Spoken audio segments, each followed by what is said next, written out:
Sampurasun. Assalamualaikum warahmatullahi wabarakatuh. Ya, kembali lagi dengan kita Pemra. Hari ini kita akan melakukan latihan olah nafas seperti biasa. Ya, silahkan bagi yang mengikuti disiapkan dulu ya, pemanasan dulu. Siapkan dengan nafas perut. Enggak.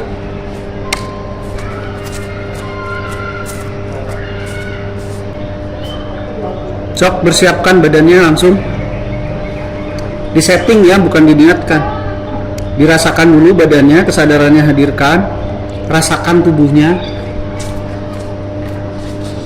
sampai level sel kalau bisa. Terus di setting untuk dilatih.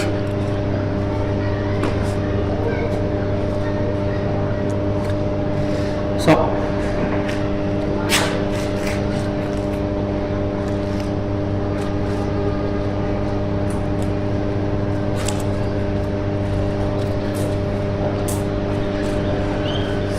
Ayo, ayo tulis. Ayo, Bu. Menurut tidur.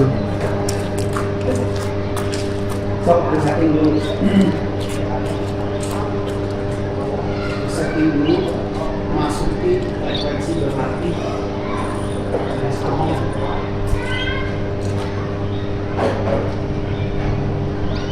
Setting atas perut. Menunjukkan energinya di perut bagian bawah sampai ada efek hangat. Sebenarnya penggunaan kata hawa panas itu kurang pas, cuman mereka paling dipahami mungkin karena sebenarnya itu kan tumbukan dari gelombang yang dihasilkan dari metabolisme sel. Hanya bukan itu, hanya di situ dikonsentrasikan di perut, di bagian perut. Baru kalau benar-benar tumbukannya meningkat dan terkonsentrasi, baru akan terasa efeknya di hawa panas. Jadi hawa panas mah akibat dari tumbukan. Hanya kalau udah nggak fokus kemana-mana, baru tumbukannya tidak terkonsentrasi lagi, ya hilang hawa panas.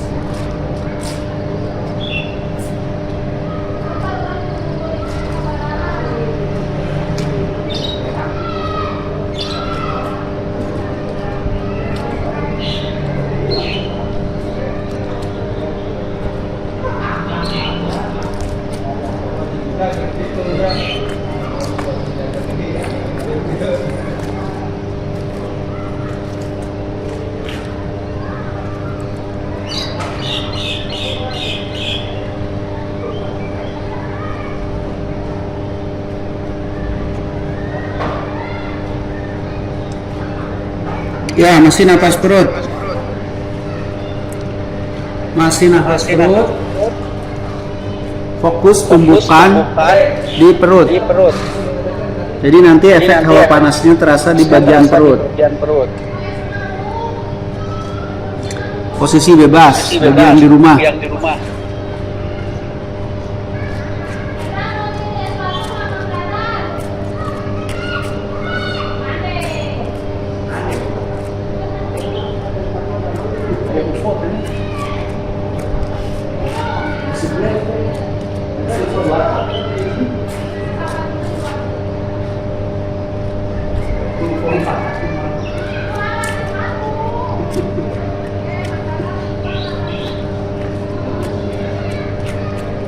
Terus pindah ke dada. Coba nafas dada. Pikiran dan perasaan tertuju di dada, di rongga dada. Coba nafas dada.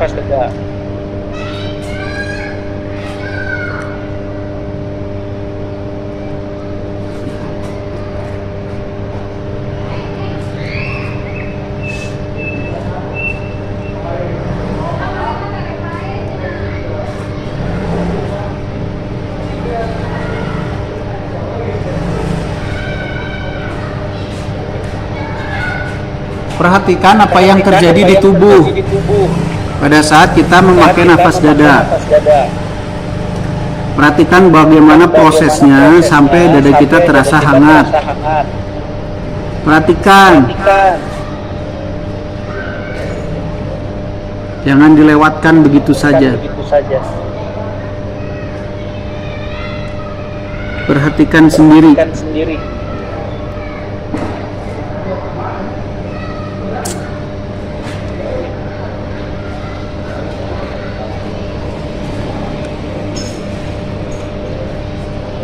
Bagaimana sih prosesnya dengan pernafasan bisa menghasilkan energi? Kenapa nafas dadanya sampai hangat? Hangat itu dari mana datangnya? Prosesnya bagaimana dan seterusnya diperhatikan sambil diperhatikan.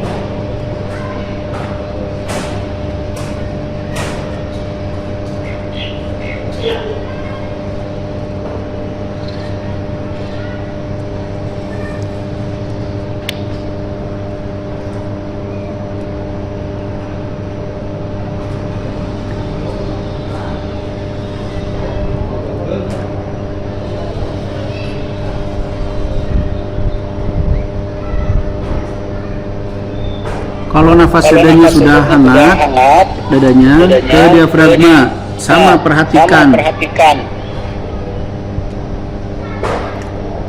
Biar kita dapat pemahaman, bukan dapat informasi dari pelatih saja.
Oke, tarik, tahan, buang, sebar ke seluruh tubuh dalam posisi diam aja.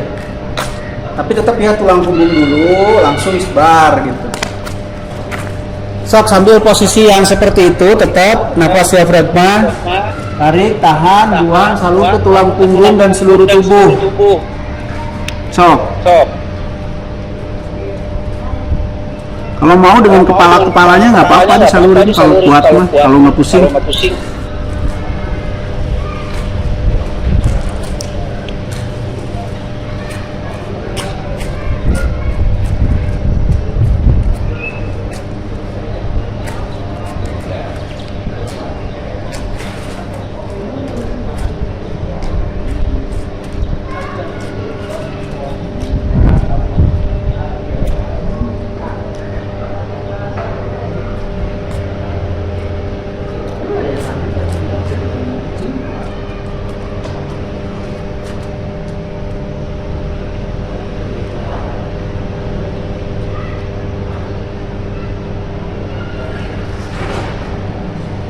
Tulang punggung itu sampai tulang ekor sampai leher ya.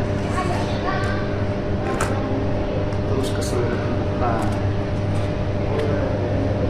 Terus saja, jangan bosan. Kita nu matak jadi kuat mah. Lain gerakan. Oke,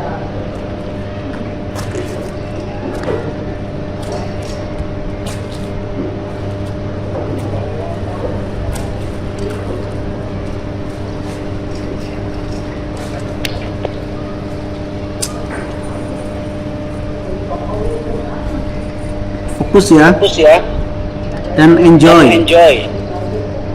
Nikmati dengan cara memperhatikan prosesnya baik-baik. Perhatikan betul-betul, biar kita dapat pemahamannya.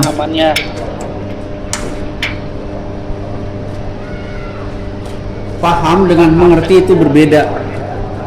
Kamu karek ngadengin, tidak bisa. Mengerti itu bagian dari logika. Kalau paham bagian akal. Memahami dan masuk ke dalamnya.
Buka.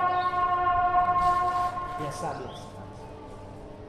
Sama, napas diafragma, tulang punggung seluruh tubuh. Napas diafragma, tulang punggung seluruh tubuh. Jangan bosan. Terus jalan.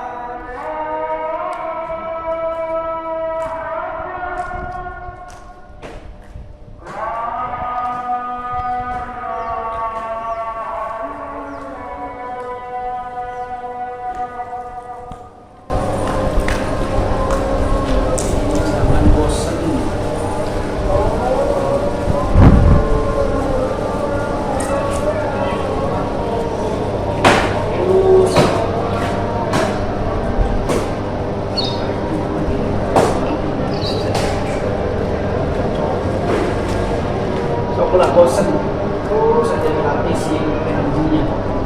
Karena kita sedang melatih energi, bukan melatih badan.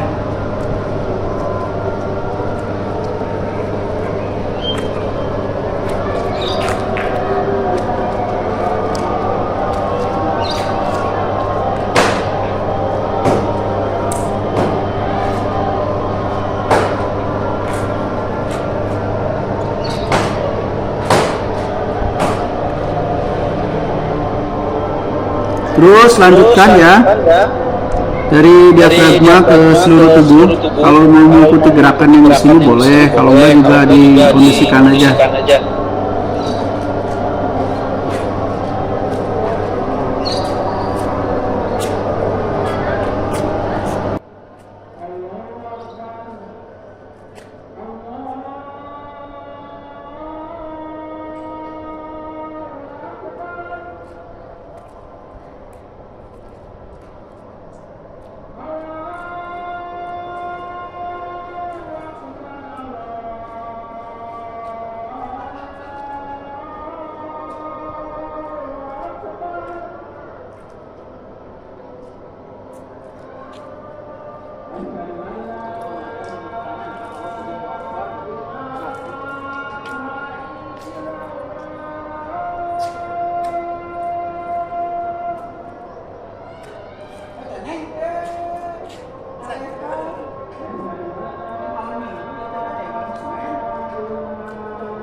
Udah, godaannya untuk turun sudah tinggi. Ya, turun dulu. Godaannya harus tinggi.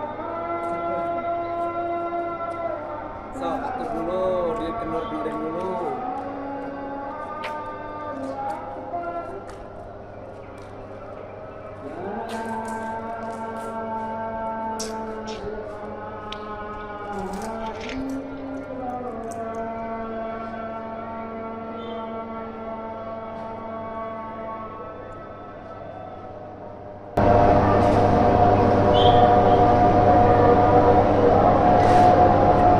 Lanjut ke bawah yang aptea.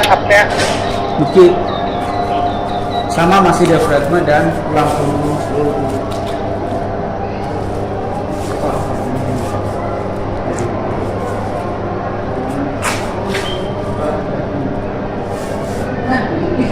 Luar biasa.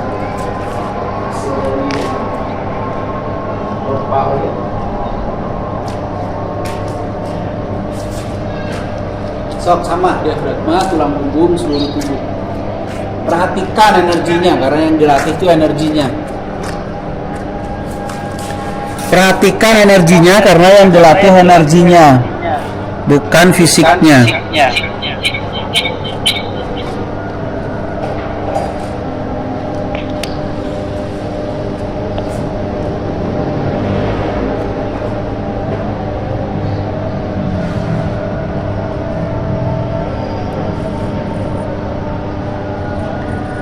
Sekali lagi, perhatikan energinya. Karena yang dilatih adalah energinya, bukan fisiknya. Jadi kalau fisiknya pegel ya biarin aja lah. Ya memang udah faktanya pegel.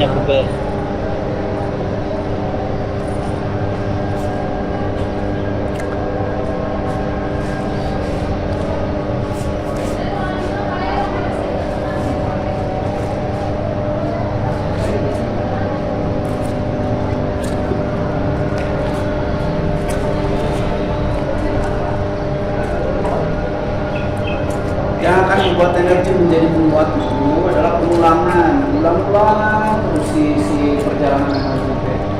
Karena lama-lama menguat. Kalau cuma sekali sebenarnya bisa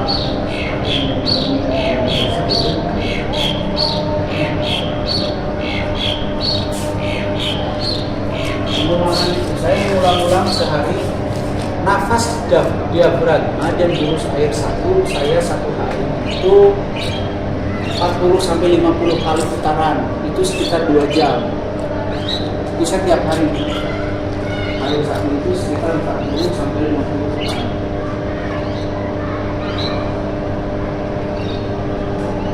Karena pengulangan itu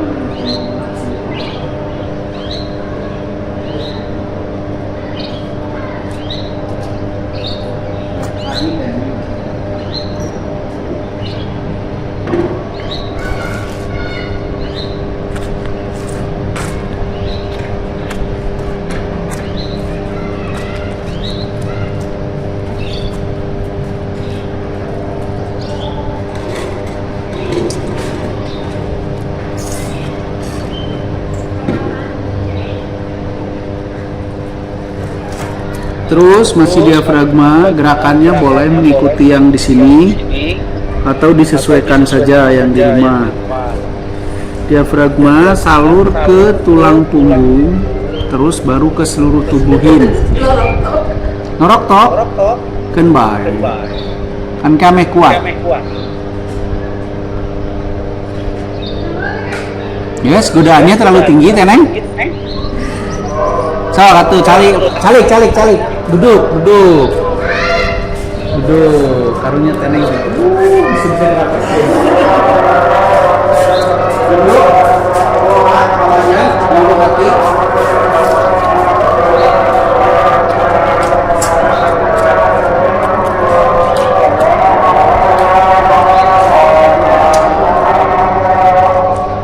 Duduk. Kelola hawa panasnya di ulu hati dengan nafas diafragma. Perhatikan ya, semua tidak boleh lepas dari kesadaran kita. Jadi semua diperhatikan.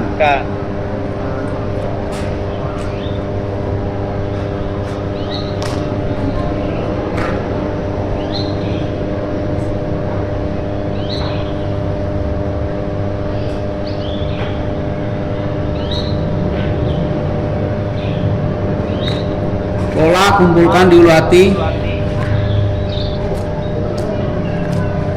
Jadi pada saat tarik itu betul-betul ditarik, si energinya dikumpulkan di ulu hati, difokuskan di ulu hati kumpulkannya.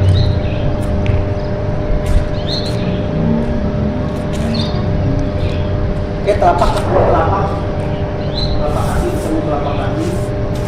Ini yang di sini. Oh, sama, tulang punggung seluruh tubuh, nafas diafragma. Nah, gerakannya seperti yang di video ini, sob, kalau yang mengikutin itu tetap ya, nafasnya masih diafragma, salur penyalurannya masih tulang punggung ke seluruh tubuh.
disadari hawa panas terus itu yang akan membuat menguat pengalaman. Artinya mah ulah lobating gerakan dalam bersilat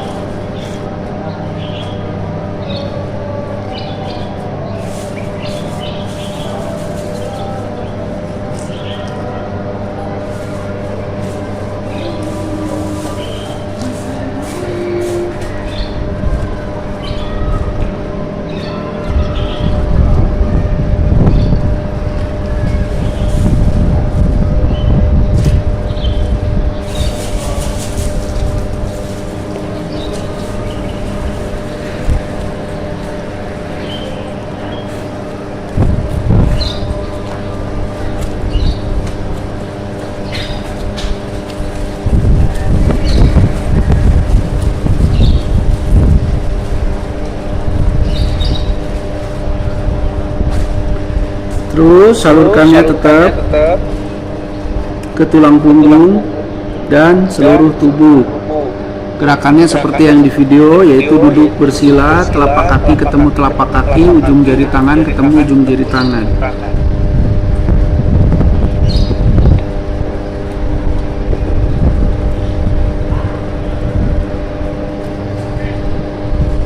Fokus ya, karena yang kita sedang latih adalah energinya, bukan fisiknya. Jadi fokuslah kepada proses terbentuknya dan proses pengelolaan energinya.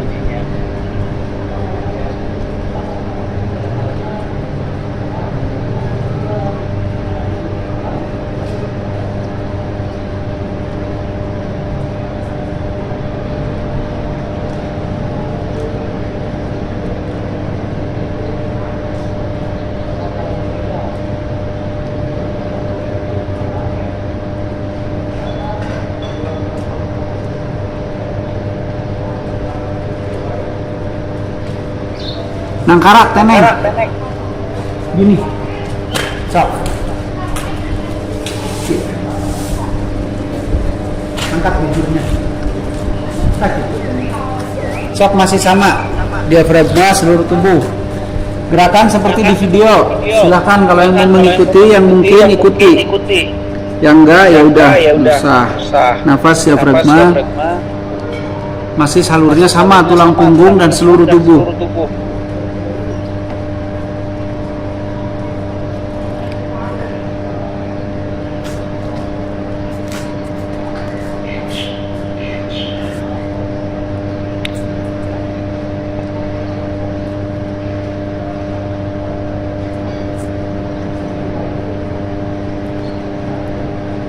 Baru 30 menit ya. Gak usah kepengen cepet sakti, baru 30 menit latihan. Ini seru masak sama aku.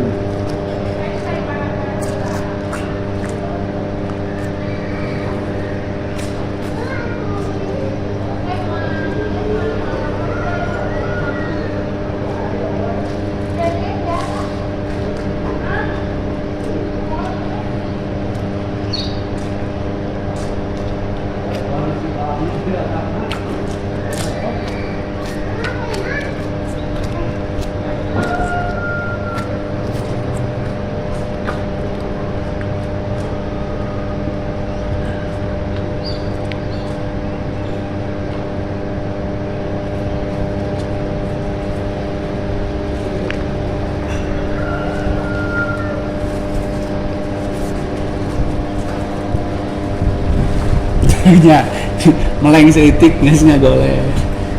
Kurang meleng seitik karena kita nggak basah juga.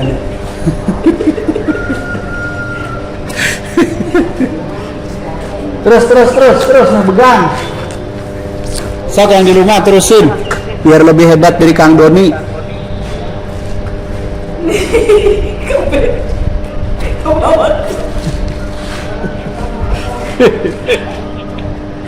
Biar lebih hebat dari Kang Doni, lanjut. Kang Doni mah cuma 5 menit.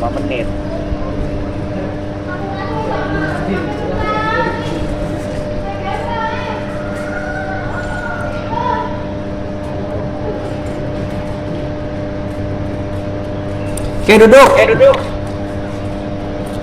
Duduk, tangannya di atas. Duduk sila. Tangan di atas, diafragma masih salur seluruh tubuh. Biar padat. Sok. Nafas masih diafragma, penyaluran masih tulang punggung dan seluruh tubuh.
Terus nafasnya masih sama.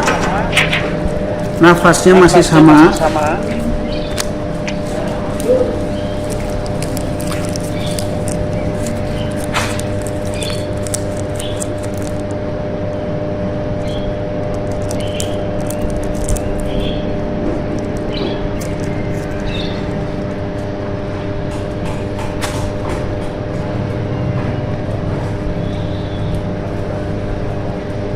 Oke, turun, sebaran lagi turun.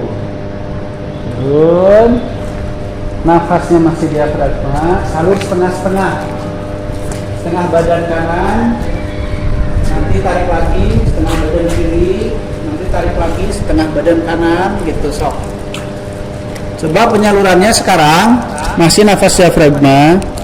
Penyalurannya setengah badan, jadi tarik, tahan, buang, salur setengah badan kanan, tarik badan, buang, tahan, buang, tarik sebelah kiri.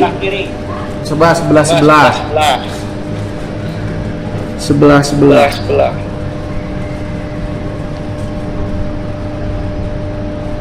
So.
Bisa bergerak sesuai dengan yang diinginkan.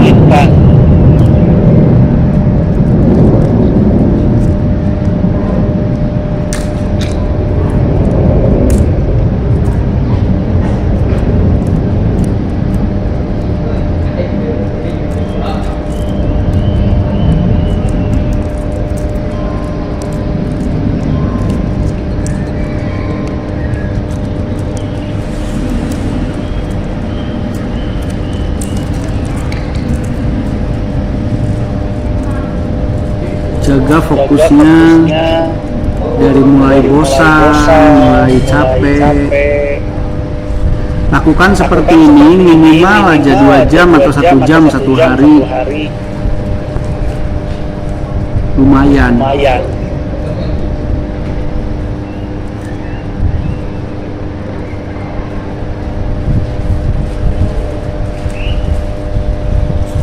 Oke, nafas perut.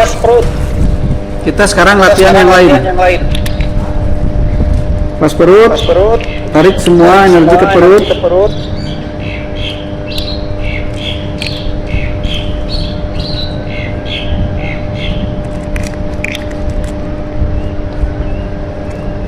Sambil napas perut, mulai rasakan tubuhnya, permukaan kulitnya.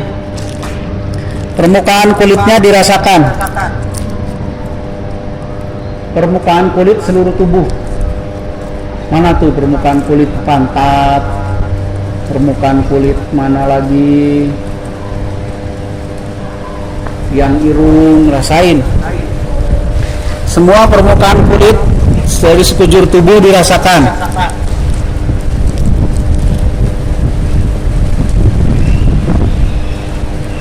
Kemudian rasakan fluktuasi gelombang elektromagnetik yang di luar kulit kita atau permukaan kulit kita yang namanya aura kita sendiri. Coba dirasakan dan dikenali. Dirasakan keberadaannya dan dikenali. Nukumaha eta teh. Yang bagaimana itu teh? Dirasakan keberadaannya dan dikenali. Bagaimana cara kerjanya dan seterusnya. Sok dikenali. Habis itu coba dipergerakan, misalkan dilebarkan, dipadatkan, diputar, apa bebas deh.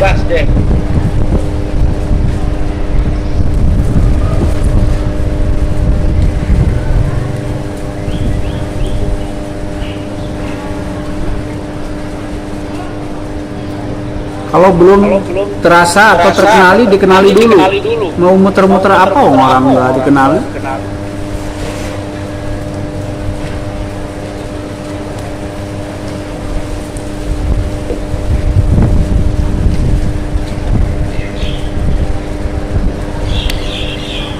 Sok dikenali dulu, dirasakan keberadaannya dulu, kemudian dikenali, baru dipergerakan.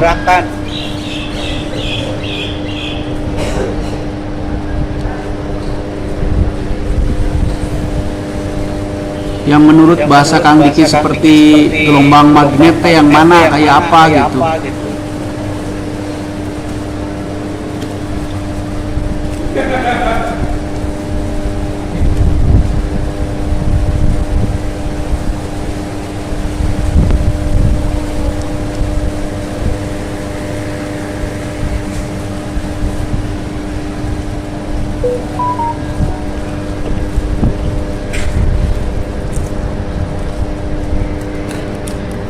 Neneng tunduh baledog sendal gerak.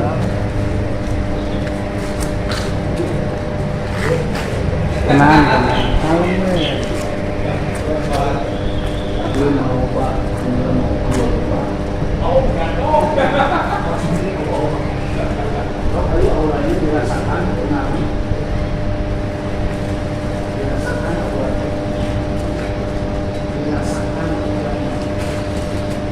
auranya maksud bentuknya kemana?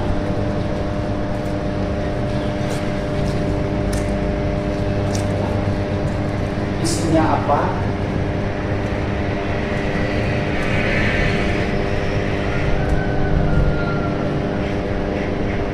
Itu harus paham.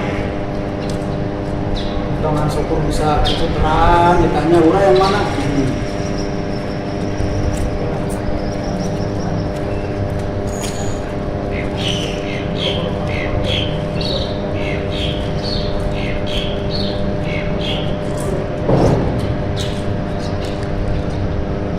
Oke, cukup dulu. Saya mau nanya nih, serius nih, saya nanya sih. Ini awak.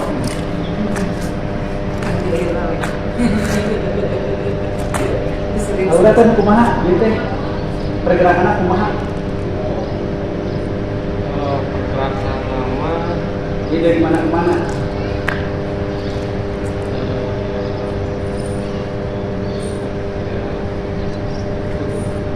Muter.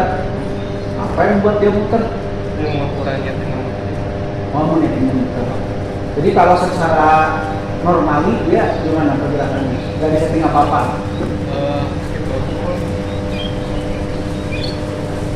Oh di luar. Kita kan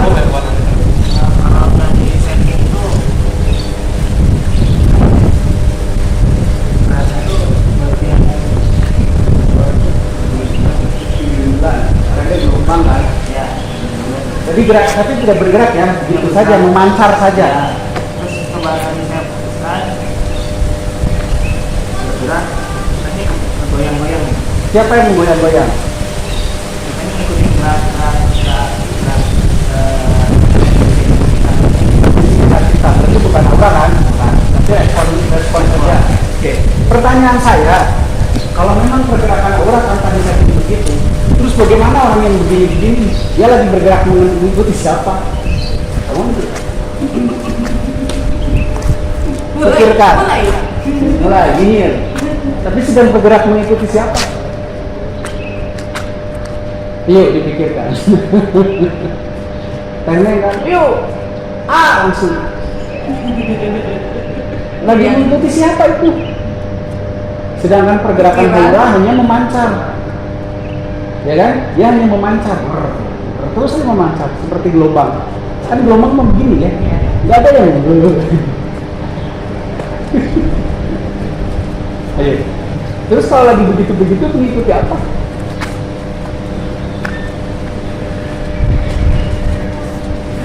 Ustaz mengikuti apa kira-kira?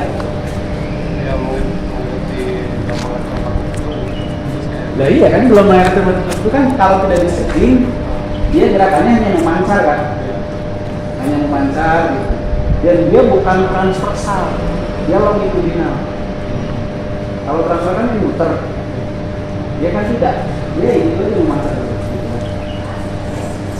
Nah, tapi kok kemudian bergeraknya ada yang macam-macam, ada yang depongan, ada yang silang, ada yang macam-macam. Itu mengikuti apa? Nah, kira-kira mengikuti apa? Ini langsung wah bergerak gitu ya. Kira-kira itu mengikuti apa? Kira-kira? Hah? Nggak tahu makanya sok. Kira-kira apa? Berarti ada jauh dulu. Kalau kayak gini kan kenyal. Ya, kenapa kenyal? Karena kan ini saling nyebrot, ini nyebrot ke dia gitu kan. Akhirnya kan jadi kayak bertolak belakang. Tapi kenapa tiba-tiba jadi begini? Nah, gitu kan. Sama gerakannya kan nggak gitu, nggak efektif di tangan. Kenapa? Kalau jadi lagi, jadi terkontrol. Ayo mulai berlaku itu cuma Kalau yang di dalam tubuh, ini ion juga cuma emang ion di dalam tubuh cuma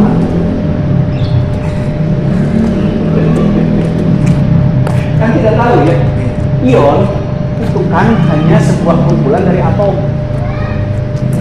ya kan? Dan dia tidak punya pergerakan, dia diam. Begitu. Nah, atom-atom itu kemudian yang menyusul yang namanya sel. Kan sel juga tidak joget. Nah, metabolisme sel itu menghasilkan loncatan elektron, proton, dan satu lagi neutron kan. Jadi itu kan loncatan saja, gitu kan. Nah, kenapa jadi berpola? Gitu? Dengan alasan mengikuti pergerakan aura. Padahal aura pergerakan ini gitu kan. Kenapa jadi macam-macam gerakannya setiap individu berbeda kan ya?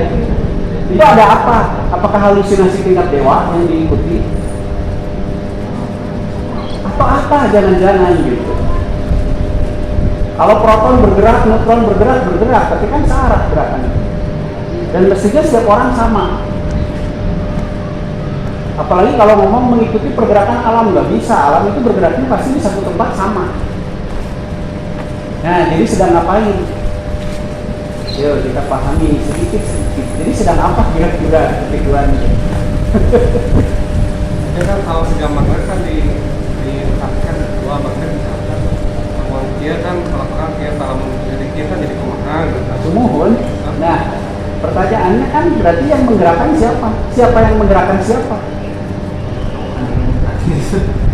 Kita yang memposisikan karena ada tolakan katakanlah tolakan tentunya kita peras luka sedetik video itu sok jadi kemau kemana gitu. Betul. Berarti kalau kayak gitu logikanya kan hanya telapak dan telapak Ya. yang terus saling mengikuti. Harusnya kan gini. Ya kalau yang ini ke sana gimana? Kalau saya mau terang praktiknya ya. Berarti mengikuti kerapatan dan peregangan. Kerapatan dan peregangan itu efek dari apa? Loncatan apa? Ion yang gimana?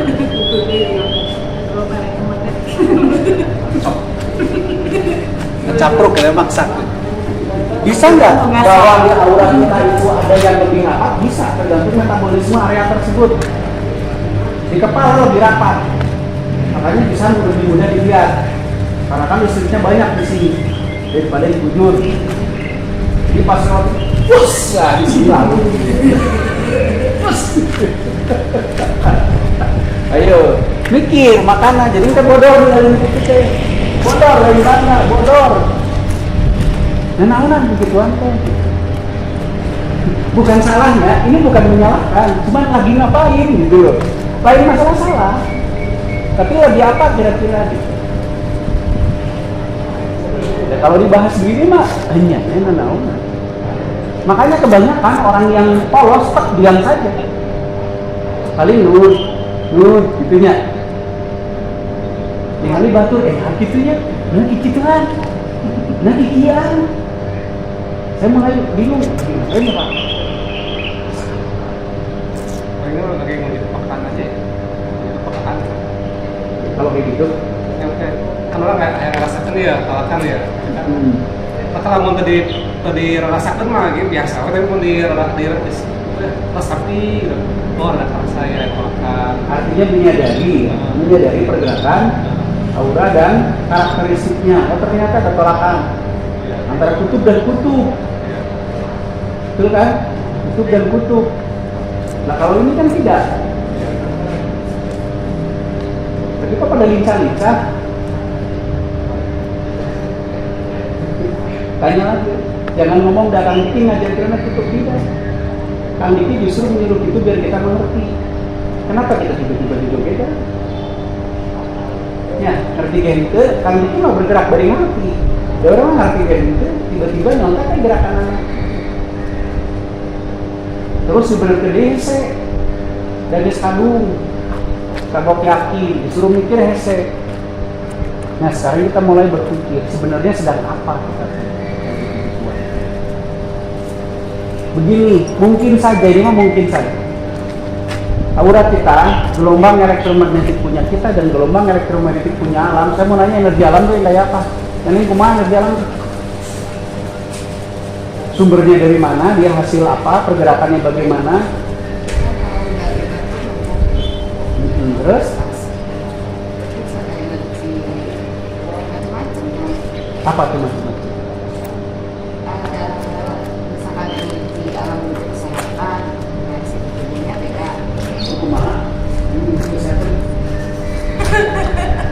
Hasil dari mana? Siapa yang berproduksi?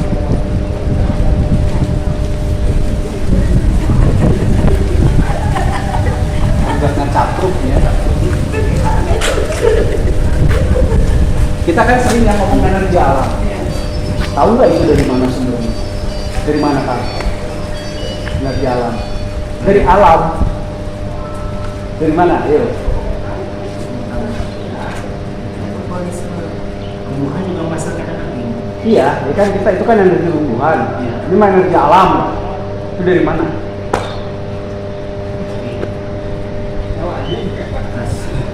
Dari mana ya? Di planet kita aja lah, jangan ngomongin galaksi yang kejauhan. Di lingkup planet kita saja. Ini dari mana energi alam? Yang membentuk atmosfer itu dari mana?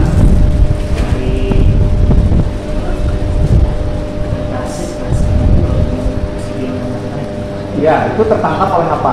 Kan diamnya karena tertangkap oleh ionosfer. Ionosfer itu mah kalau sudah membentuk namanya ionosfer. Tertangkap oleh apa? Gas-gas di ketinggian sekian terbentuk, tertangkap oleh sesuatu sehingga dia berdiam di situ namanya stratosfer, ionosfer. Itu kan sudah bentukan. Nah pertanyaannya yang membuat gas itu diam di situ itu apa? Itu gelombang yang disebut energi alam. Dan energi alam itu apa, kayak apa, dari mana sumbernya? Tuh kan, cuma kan guru di Lantera akan tahun-tahun. Kamu iya di Lantera. Jadi energi yang ada di alam itu semua dari inner core. Jadi inner core itu sama seperti tubuh kita bervibrasi, mengeluarkan energi, dan itu memancar. Nah gelombang itulah yang kemudian di ketinggian tertentu berkolaborasi dengan gas-gas tertentu sehingga menjadi atmosfer. Secara keseluruhan atmosfer namanya gitu ya kan, bagiannya macam-macam. Nah pertanyaan saya, kalau kita menyerap energi alam, bukankah energi itu gelombang? Bagaimana menyerapnya? Kan dia gelombang. Bagaimana sebuah gelombang diserap?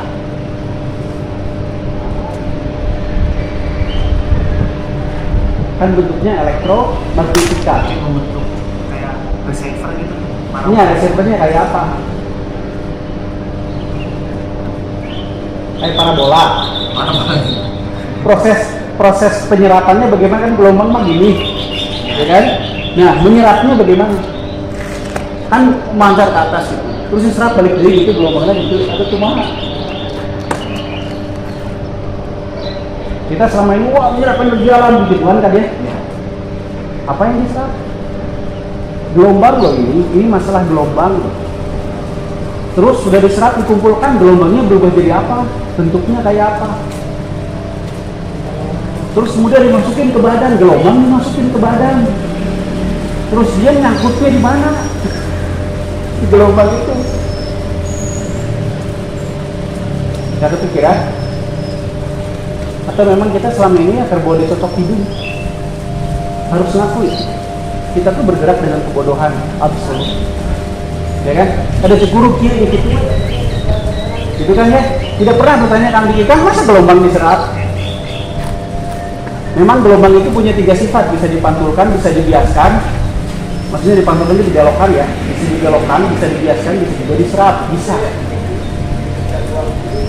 Tapi tahu nggak bahwa gelombang itu bisa dipantulkan, bisa diserap tergantung permukaan penampang penerimanya. Misalkan kata memantulkan atau membiaskan.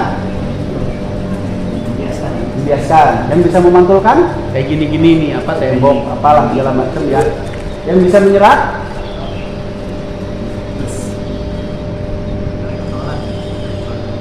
itu benda-benda yang sifatnya kayak busa. Itu meredam, menyerapkan.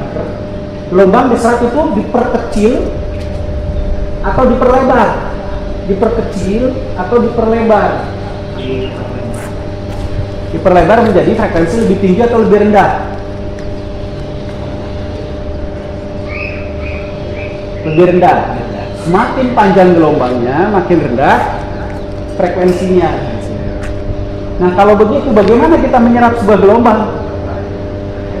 Apa yang kita perlakukan gelombang itu bagaimana? Diperlakukan bagaimana?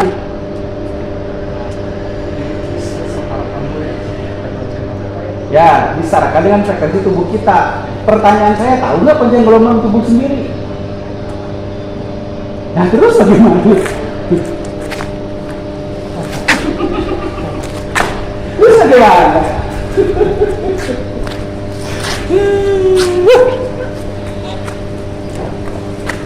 Jadi yang kita lakukan ngapain selama ini? Ya badu. Begitu. Makanya kan nggak ada yang jadi apa-apa. Nggak ada yang jadi apa. Terus bangga, konyol apa? Pas bangga itu yang konyol banget gitu. Wah, pernah itu. Kenalan sih tadi, tanya kenalan kan? Kenapa energi alam? Coba kasih pertanyaan kayak tadi. Jangan, ini berulang. Jadinya nih, ya kita nanti itu berulang gitu. Udah merasa panas nanti dia. Berat ini ya udah cantik.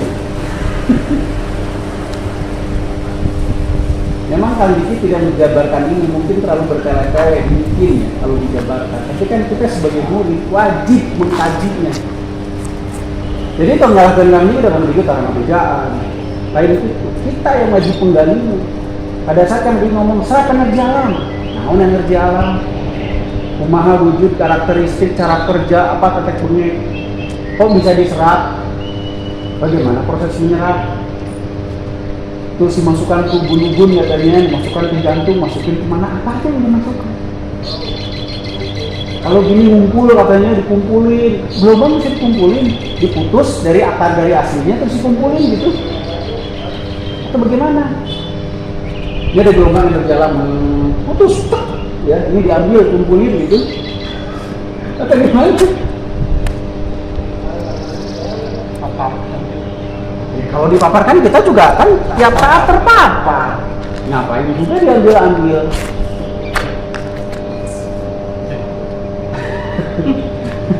Sama juga bisa kan?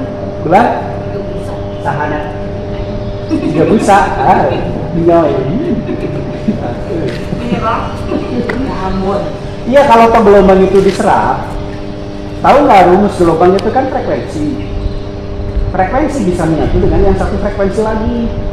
Rumus Garputala, tahu kan? Jadi kalau kita serap-serap tapi kita tidak sefrekuensi, ya sarwaju minyak mencari gitu. Jadi kumaha? Berarti kan mengikuti frekuensi siapa? Badan atau alam? Alam atau badan? Alam. Bagaimana tahu frekuensi alamnya? Bagaimana ngukurnya pakai apa? Dirasakan. Oke. Bentuk frekuensi kayak apa? Kayak gelombang dia cuma.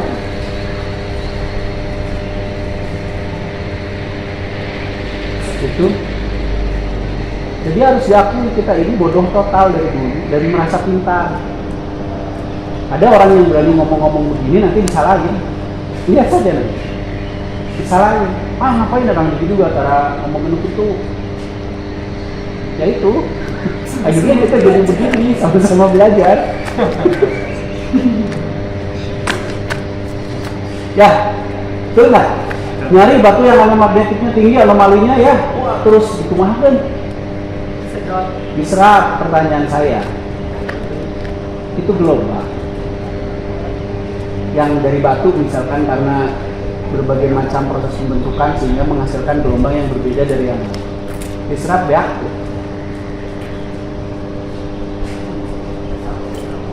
Habis. Benar habis. Bisa jawab. Jadi itu pertanyaannya itu bagaimana? Kalau diserap terus jadi apa dibutuhkan?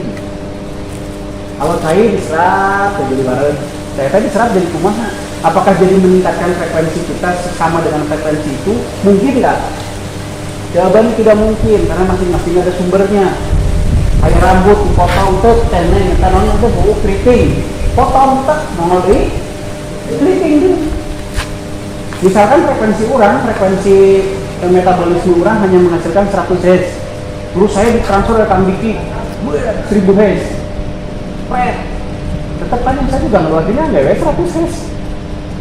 Terus kan tidak jadi berubah jadi 1000 Hz kecuali kalau energi saya naik, meningkat frekuensinya. Kalau enggak ya tetap aja beres 1000 giga, 1000 miliar naon ge. Ayo frekuensinya segitu nggak segitu nongol lagi. Nah, itulah kenapa ditransfer bergerak-gerak nggak ada gunanya kan? Nggak ada gunanya kan? Apa gunanya? Naon gunanya? Yang membuat Anda berbeda daripada saat punya 100 derajat dan 1000 derajat. Naon bedanya? Apa efeknya? Terwakilannya pada saat Anda sebelum latihan dari Kang Diki pun nggak ada sandal bedanya. Apa yang lebih saktinya apa? Kecuali perasaan lebih sakti gitu. Tapi apa gunanya? Apa samanya? Apa bedanya? Tapi pernah latihan di sinar putih dulu bisa apa? Begituan. Sekarang latihan di Lantera pernah ditransfer 3000 derajat, 10.000 derajat, maaf ya. Apa bedanya dengan dulu waktu di sinar putih? Lu beda, nah gitu kan. Nah itu pertanyaan yang harus terus kita gaungkan. Itulah kenapa kita latihan kita kemana-mana nggak ada efeknya. Transfer software ini itu juga nggak ada efeknya. Salah kan gitu. Bobo kan? Atau salah kita nih, memang nggak ngerti apa-apa tentang itu. Nah itulah kenapa saya mengajak kita menyadari semua prosesnya. Biar nggak terus-terusan menjadi kerbau. Nah nanti kita pahami betul tuh kinerja gelombang elektromagnetik sendiri aja. Pergerakannya kayak apa? Nanti kalau Anda semua menemui teman-teman kita yang berjoget, tanya, menuju naon kan? Apa yang terjadi sebenarnya di tubuh akal? Tanya frekuensi itu seperti apa? Energi sel itu seperti apa? Fluktuasi gelombang elektromagnetik tubuh itu seperti apa? Karena memang berfluktuasi, tapi fluktuasinya seperti apa? Kok sehingga ada gerakan yang kayak gitu?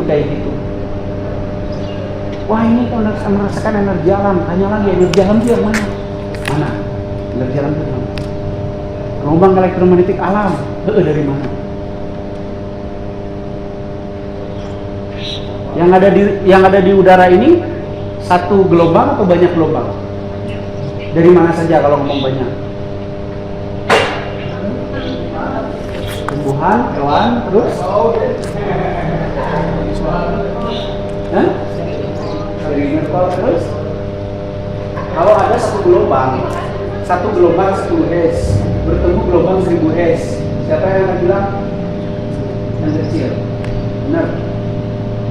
Misalkan suara teriakan, itu suara mobil, gitu kan ya? Kan sekali ini gelombangnya kebentur, bisa terbiaskan, bisa teredam dan seterusnya.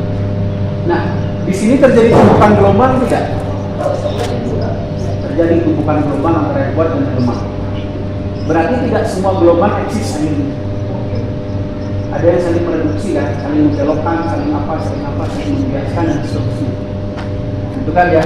Berarti nanti yang eksis paling utama adalah gelombang-gelombang yang paling kuat, bukan yang paling besar. Ya, yang paling kuat. Nah, apa gelombang yang paling kuat yang Anda rasakan di sini? Gelombang apa saja yang paling kuat?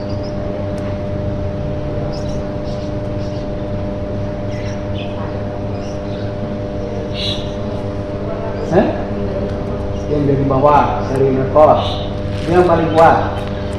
Kenapa itu disebut paling kuat? Iya, kenapa itu bisa mendominasi? Stabil. Emang yang lain tidak stabil? Stabil, cuman mungkin dia lebih sumbernya lebih kuat, lebih cepat, lebih tinggi frekuensinya. Cuman pertanyaan saya, apakah benar di udara ini hanya dari inner core planet kita atau dari planet lain di mana? Nggak masuk? Masuk. Bentuknya kayak apa? Jangan ngarang. Jangan ngarang. Kalau kayak gitu jangan ngarang. Jangan ngarang. Jadi kalau seperti itu, di dalam ruang ini terjadi tumbuk menumbuk gelombang. Terjadi tumbuk menumbuk gelombang. Tumbuk menumbuk itu melahirkan apa?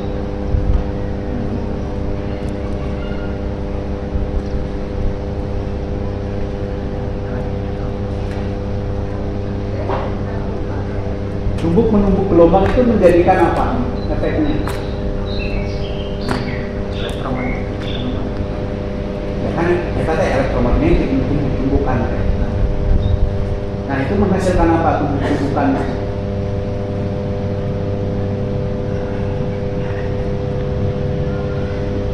Menghasilkan kerapatan dan kerenggangan. Ya, pada saat tumbukan itu intens, itu artinya rapat.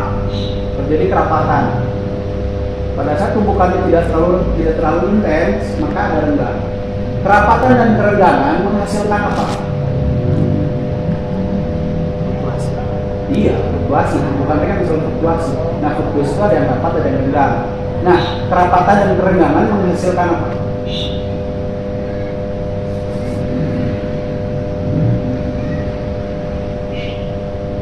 Menghasilkan yang namanya arus.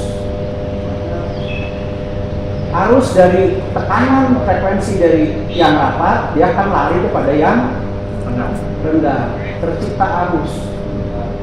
Arus menghasilkan apa?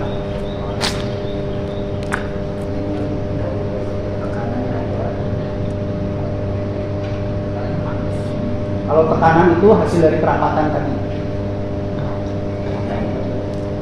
Nah, arus menghasilkan daya, menghasilkan gerakan, daya menghasilkan gerak. Nah, pertanyaan saya kemudian adalah, bisa nggak semua itu ditangkap oleh tangan kita? Oleh diri kita? Kerapatan dan kerenggangan. Kerapatan, kerenggangan, pergerakan, itu bisa nggak ditangkap? Semestinya bisa. Semestinya. Nah, pada saat kita menangkap itu, tangan kita akan bergerak mengikuti arus yang tercipta karena kerapatan dan kerenggangan. Dan polanya stabil.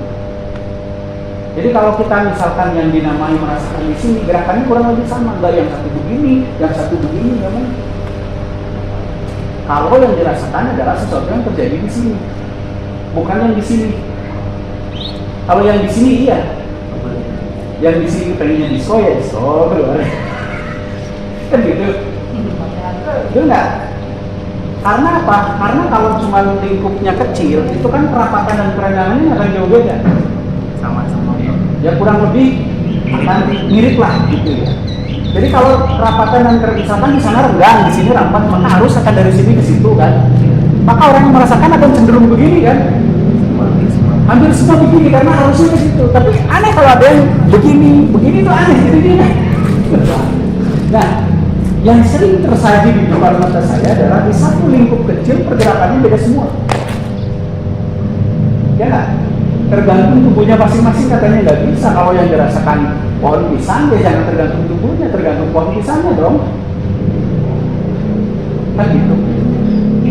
Jadi mungkin kita bergerak itu mungkin karena mengikuti adanya arus, adanya pergerakan perpindahan energi dari rapatan dan kerenggangan itu mungkin. Tapi mestinya kalau yang dirasakan alam dan lingkupnya kecil itu mestinya nggak jauh-jauh beda, ya. Dan nggak ngarang, nggak kayak gini-gini doang gitu ya. Apalagi kan aneh begini ya. Gitu. Nah, harus kita akui kita masih berbuat tanpa tahu, tanpa mengerti, tanpa paham, dan diyakini lah. Terus apa bedanya dengan umat-umat sebelumnya yang dicarikan di mana-mana? Sama kan ya? Cuma sekedar katanya, terus mengikuti dan yakin. Sama aja. Nah, kita nggak boleh. Kalau kita mau berbuat, pikirin benar-benar, pikirin matang-matang. Ini kayak apa? Nah, latihannya begitu di rumah. Rasakan punya kita dulu, pahami kan rasa tuh seberapa gitu ya. Terus rasakan yang di luarnya, terus rasakan saling tumpukan antara yang di luar dan punya kita. Rasakan tumpukannya, rasakan dulu tumpukan. Nah, tumpukan itu kan menghasilkan tadi kerapatan dan kerenggangan, menghasilkan arus. Rasakan arusnya, pergerakannya, sana sini, sana sini, sana sini. Tapi pertanyaan saya, apa sih gunanya merasakan kayak gitu dan bagaimana? Buat bisa menyatu kan ya? Menyatu dengan apa? Oh, yang dirasakan cuma arus kok.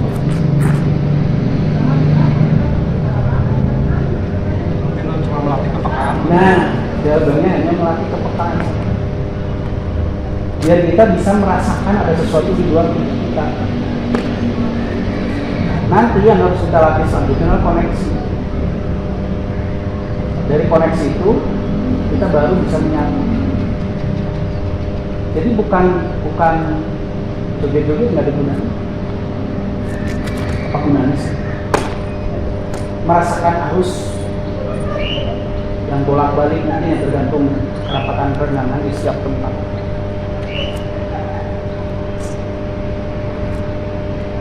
Itu dipikirin, pikirin, dikaji, pahami. Bukan berarti yang ada salah atau tidak salah, bukan itu ya. Bukan salah atau benar, ini itu salah, ini benar, ini benar, ini salah, bukan masalah itu. Tapi bagaimana kita memahami apa yang kita lakukan. Betul memahami. Kalau kita bergerak begini, kenapa? Atau diam aja, tanya kan katanya sering diam aja tuh, kenapa? Pahami semuanya. Dan ada yang salah dan benar. Gitu. Bukan juga kita sedang mengkritik orang lain. Kita mengkritik diri kita, kenapa kita begitu-begituan? Nah, kita orang kritik. Itu pertama. Anu kedua, kebanyakan salah paham itu adalah di yang namanya tenaga dalam. Tenaga dalam apa, Pak? Energi sel. Energi sel. Nah, energi sel itu pada saat sudah tidak difokuskan dia kemana?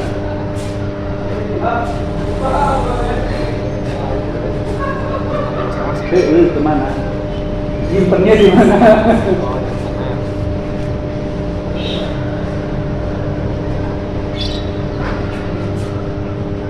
Jangan mungkin kan itu mau maupun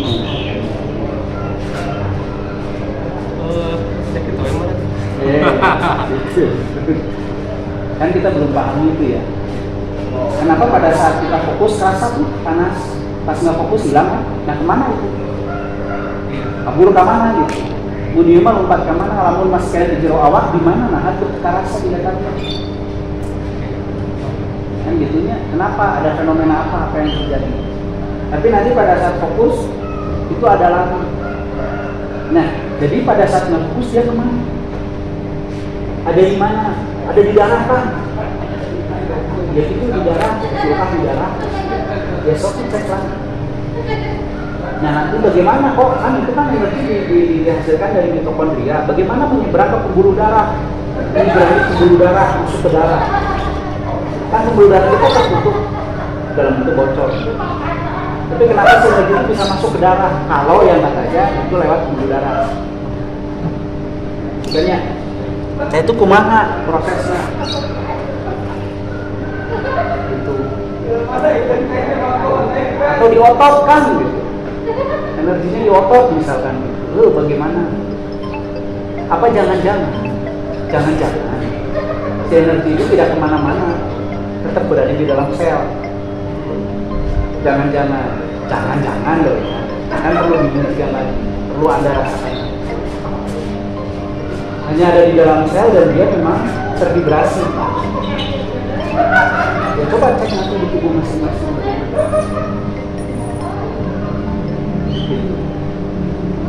Sehingga kita bisa beraktivitas, otak bisa tersuplai. Gimana? Kalau dikumpulkan di perut, misalkan kan kalau udahan kan ada yang dikumpulkan di perut, tapi otak tetap tersuplai. Nah, jalannya lewat pembuluh darah, lewat darah. Ya, berarti gimana caranya itu tembus pembuluh darah masuk ke dalam darah? Itu bagaimana? Nah, itu yang harus kita perhatiin benar-benar biar paham. Apalagi hal-hal yang sangat luar biasa di sini kita obrol-obrolin itu. Banyak sekali itu hal-hal yang luar biasa ya yang diobrolin. Yang kayak gini aja nggak apa-apa. Gitu. Saya yakin sebagian besar kita nggak tahu. Ya mungkin ada orang yang paham, tapi saya belum begitu paham. Nah, saran saya berhenti dulu ngomongin yang hebat-hebat. Berhenti dulu lah dan dengarkan. Nih, dengarkan, telah semua karena campur dulu lah. Mari kita pahami yang dasar-dasar sampai benar. Kalau ini dipertanyakan oleh ilmuwan, kita kan dengarkan doang. Ya, kalau datang ilmuwan ke kita ngaku, wah ini ada bla bla, terus tanya sama dia, kayak apa bentuknya itu? Proton dan neutron. Kan jadi, mana ya? Kan jadi begitu. Terus kita ngomongin proton, neutron, elektron, itu kan satu molekul saja tuh. Satu atom itu isinya itu. Satu atom itu isinya proton, neutron, dan elektron. Nah, bagaimana sebuah atom bisa saling berikatan satu dengan yang lain? Ikatannya kayak apa? Nanti ada atom hidrogen, ada atom yang lain-lain itu berikatan. Kenapa di sini dan ini bisa berikatan? Yang senyawa dan tidak senyawa bisa berikatan, dan yang lain-lain. Kalau kita ngomongin energi, kita harus paham konteks kita. Jadi ya, apalagi kita sudah ngomongin seolah-olah sesuatu yang sangat-sangat luar biasa. Baik itu teknologi, ya kan, baik itu apa, dan tanpa pengetahuan sebenarnya, ya kan. Makanya yang keluar kalimat-kalimat konyol. Misalkan Teh Neng mengaku di dalam tubuhnya ada apa tuh yang bisa men-trigger kan? Akselerator. Apa tanya yang mana? Kan nggak tahu. Nah gitu. Itu semua bisa dijawab dengan merasakan keberadaannya dan memperhatikan. Eta solusinya. Berarti kan kan setiap energi ya ada di setiap sel. Ya energi ada setiap sel. Berarti juga kalau misalkan orang nafas pun dengan awal bisa terus sirkulasi. Itu dengan manusia. Gini deh, Teh Neng ningali cucumuk kumaha. Badan langsung panas ya, langsung tenaga lari gede, ke-trigger tuh energi dengan cucumuk. Tapi apa yang nge-trigger itu cucumuk? Iya, kumaha? Yang men-trigger Sensor yang Yang men-trigger cucumuk, yang ke-trigger apa? Ego. Karena menganggap ada ancaman, gitu kan ya? Ego menganggap ada ancaman nih, maka ego melakukan usaha penyelamatan. Yaitu dengan lari, dengan apa gitu ya. Dan yang jelas untuk membiayai usaha penyelamatan itu dibutuhkan energi, dinaikin kan energinya. kasarnya jelma anu rek pingsan dia ningali cukup bisa lompat deui lah kasarnya gitu. Kan dinaikkan energinya oleh ego. Artinya ada akselerator energi di tubuh yang namanya ego. Makanya saya ngomong, kalau mau latihan picu egonya itu otomatis panas kan latihan gitu. Kau mau inget dihina aku batur makan, langsung panas kan awak teh. Kan dia nunggu sirasi.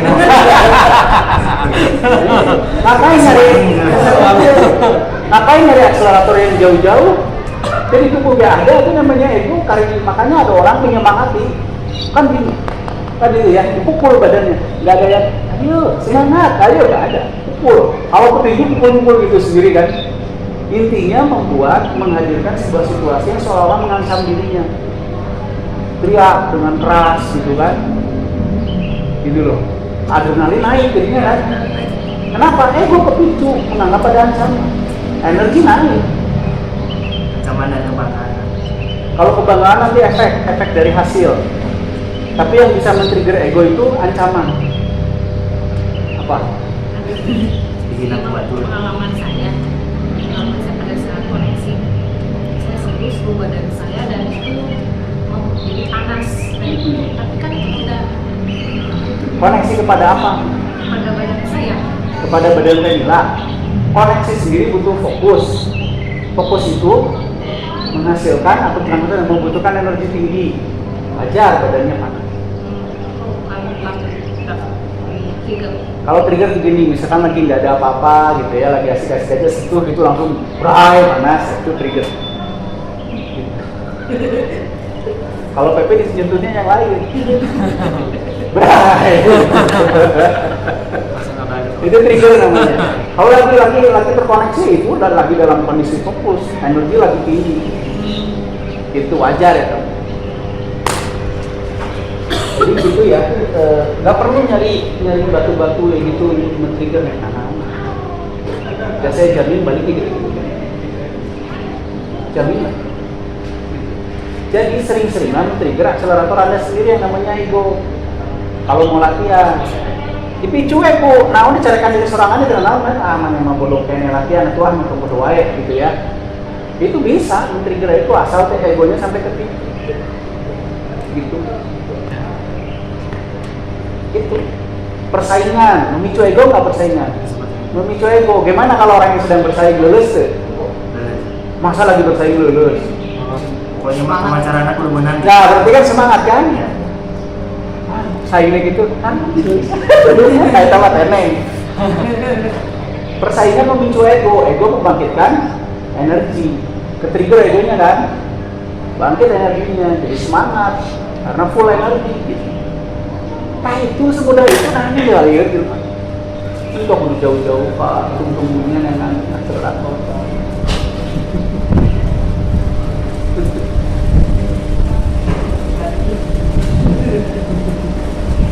Tapi ngomong, batu ditangkap balik. Gitu.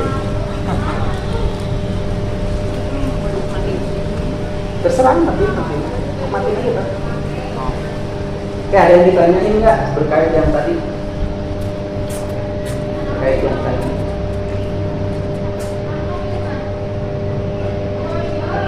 Tapi kalau ada bahasa turunkan itu berarti pusat bisa gitu. Gue mah nggak bisa diturunkan. Ikutin dulu nggak waktu bahasan saya tentang ego? Oh iya. Itu ya, puter radio. Ya, karena ini sesi ngobrol-ngobrol, Artis, ya lanjut. ya itu pula. Visi bosan dengan obrolan gitu, jadi mangga kita tutup dulu ya acara latihan kali ini. Sekian, sampurasun, sampurasun, assalamualaikum warahmatullahi wabarakatuh.